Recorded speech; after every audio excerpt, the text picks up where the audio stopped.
In Nairobi's South Sea estate is in distress following the mysterious disappearance of Robber Abduba Sereka, a retired civil servant who currently works as a contractor and hotelier, was allegedly abducted on Tuesday by unknown men who were armed with guns before he was forcefully bundled into the back of a Toyota Land Cruiser that sped off alongside a Subaru vehicle. The family of Sereka is now calling on the government to help them trace him. Our reporter Fred Kagonye with that story for us.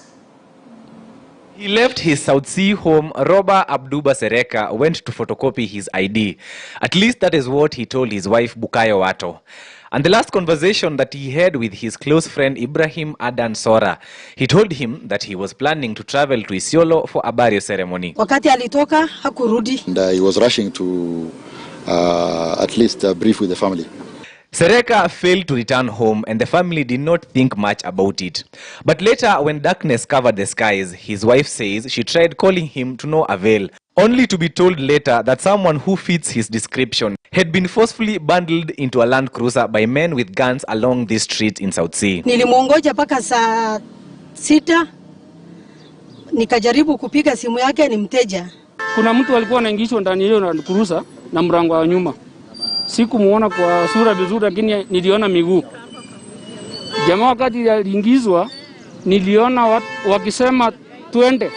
Gari kakanyaga mafuta yote na ikaondoka.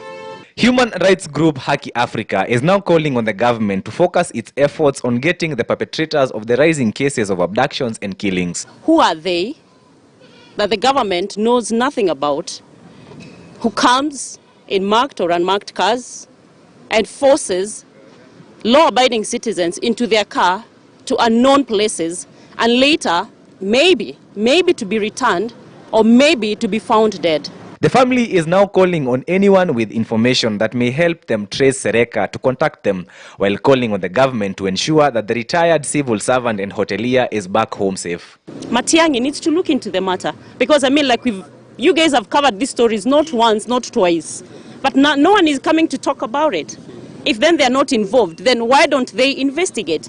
We want the government to take full responsibility, to look for him wherever he is, and bring him back unconditionally. Sijui ya nini alibebwa. Nataka serikali achukue hatua. Saizi watoto wangu wanalia wananiuliza baba yao na sijui ya nini amebebwa. The family now wonders who could have taken him and why. Up to now, we have not gotten any information, which is very unfortunate. We want to appeal to the leadership of this country that Mr. Robber should be returned unharmed to his family. We want to appeal to the government to move with the speed and tell us whereabouts of Robber. If he's suspected for anything, let him be produced in court. The issue has since been reported at the Akila police post and booked under OB number 32 dated 2nd February 2022. Fred Kagonye, KTN News. Thank you, Fred, for that, and we indeed hope that the family gets the answers and their loved one is found. That is where we wind up News Center for this morning. My name is George Marenga, thanking you so much for your splendid company. As always, stay safe and be kind to one another. I'll see you next time.